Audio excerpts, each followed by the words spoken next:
நாகையில் அமைந்துள்ள அருள்மிகு ஆபத்து காத்த விநாயகர் ஆலய திருப்பணியை உடனடியாக தொடங்க வேண்டும் என்று இந்து சமய அறநிலையத்துறைக்கு இந்து அமைப்பினர் கோரிக்கை விடுத்துள்ளனர். நாகப்பட்டினம் நகரத்தின் மைய பகுதியில் அமைந்துள்ள ஆபத்து காத்த விநாயகர் ஆலயம் பழமை வாய்ந்த தலமாகும். இந்து சமய அறநிலைத்துறைக்கு சொந்தமான இந்த ஆலயத்தில் சுமார் 17 ஆண்டுகளுக்கு முன்பு குடமுழுக்கு நடைபெற்ற நிலையில் ஆலயத்தின் ராஜகோபுரம் பகுதி சேதமடைந்து காரைகள் பெயர்ந்து விழத் தொடங்கியது.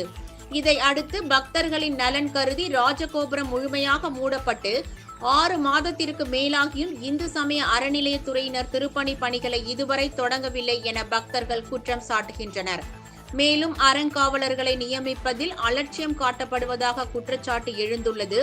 இந்நிலையில் கோவிலுக்கு அறங்காவலர்களை நியமித்து திருப்பணிகளை உடனடியாக தொடங்க வேண்டும் என்று இந்து சமய அறநிலையத்துறைக்கு இந்து அமைப்புகள் கோரிக்கை விடுத்துள்ளன.